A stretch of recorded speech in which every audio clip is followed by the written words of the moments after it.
everyone, this is Scorpio family and I'm Sarah.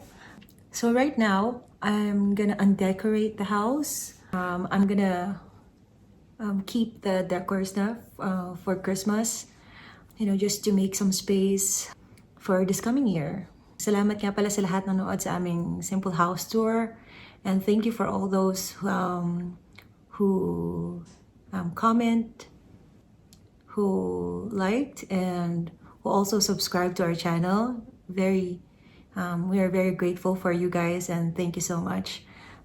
It's Tuesday today, so all of our kids are in school, so I have the time to fix some things around the house. Yeah. So lahat yan ililipat today. Hopefully matapos ko sila. And yun, makapag-start ulit. Like, ma-fix natin kung ano dapat ma-fix. Let's see. It's pretty warm here in Alberta. Recently, naging positive yung temperature. But I know next week it's gonna be double-digit negative again ang temperature, which is, what the course of winter really is. Sometimes it's too cold, sometimes it's not. Yeah, but it's still winter here. Yeah. So Daddy's on the office right now. He's working. And let's see. You can say hi. Hi. He has a meeting. Kaya ako lang muna yung nagfi-film. Yeah. There. So I have these boxes now. Diyan ko ilalagay yung mga decors dito. And hopefully magkasya sila dyan. Kasi I have to admit, parang feeling ko ang dami kong nakuhang decors last Christmas. Both from thrift stores, and meron din naman yung mga bago. But, I just realized now na, ang dami ko palang nabili. But yeah, I'll just keep them here.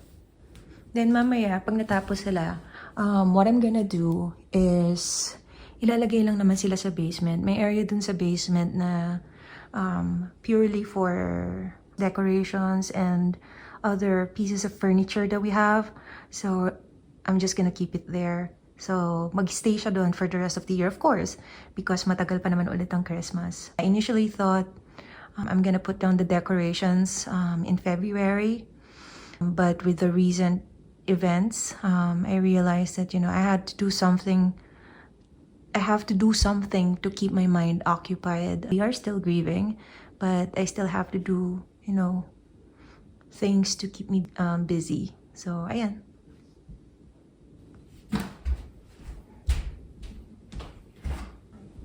So, baka gawin ko ngayon, segregate ko yung mga whites and purely red decors.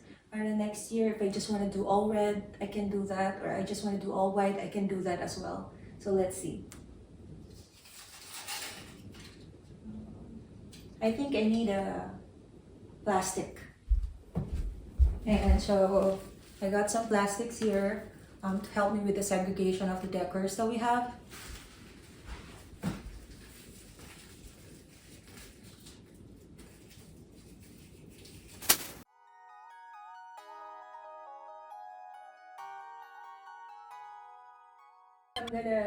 I'm gonna separate the ribbon. Magkakasama sila para next year madali rin silang hanapin.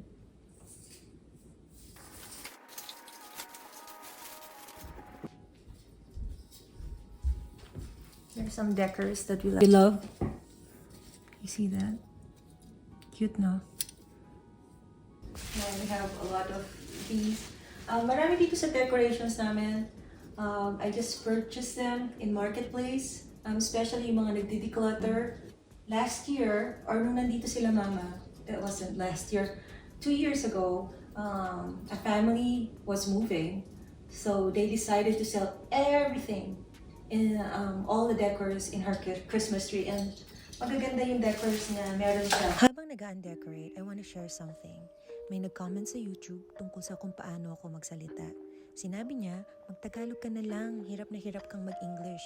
I understand that people see things differently, but I want to offer a little clarity with kindness. That kind of comment is not really about understanding. Hindi yun tungkol sa kung naiintindihan ba ako o hindi. It is more about how I sound. Kasi kung feedback talaga, it sounds like medyo mabilis, baka pwedeng mas mabagal, or may part na hindi ako naiintindihan, baka pwedeng ulitin. Ang magtagalog ka na lang implies na may isang tamang accent lang. But let me say this gently. This is not about intelligence. Kung may nakikinig at nakaka-relate, communication is already happening. So habang tinatanggal ko ang Christmas decors, slowly putting things away, tahimik lang, parang reset ng puso. Pagpapaalam sa isang season at pagbubukas ng panibago. I accept feedback about delivery, but I let go of criticism about identity. I keep my voice and story, and having an accent is okay. It is not a flaw to fix. It is a reflection of lived experience. At sa space na ito, hindi kailangan perfect. Ang importante, may saysayang boses at may katotohanan ng kwento. Okay? Yan, so natanggal na yung mga decors, na-sort out ko na sila. Iti-take down na lang namin ito maya-maya ni Sweetheart. Yung Christmas tree kasi mabigat. Gonna remove the tree skirt right here. Oops. Yan. This one. Fold and magamit for next year.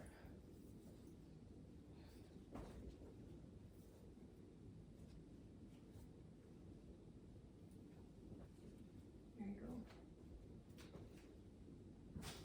There.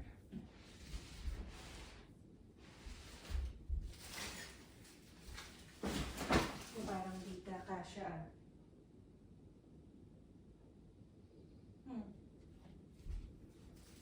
Parang hindi kasha.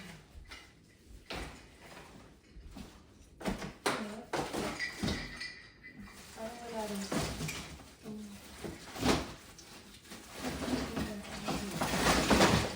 Ayan. It's okay. I think ang mangyayari. Oh, okay. I just put this on top.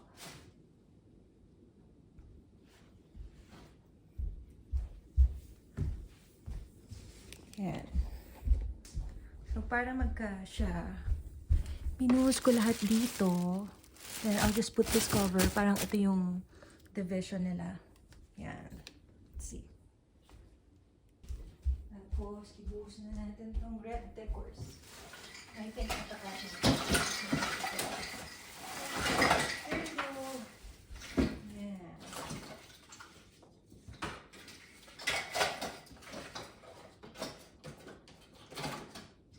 Ayan.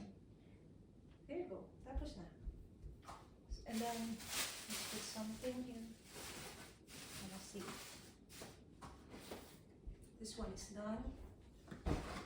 The next, mga decors na to. Yung mga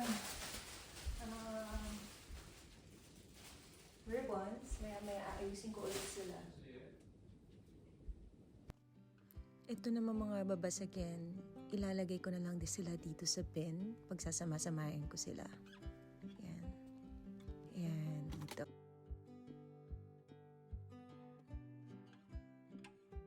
So, ito pa. Yun, sa may coffee area. And those. So, here are the other decors now. And all around the house, nilagay ko na siya sa isang bin. And I tried to, yan, saan ba? Ito. Dito ko naman nilagay lahat ng mga small Christmas trees and Christmas plants. Yan. So far, yan pa rin siya. Maya-maya, take down na namin yung Christmas tree. There. Ayan. Snack break muna.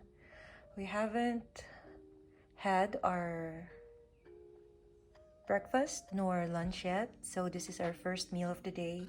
It's already 1:32 p.m.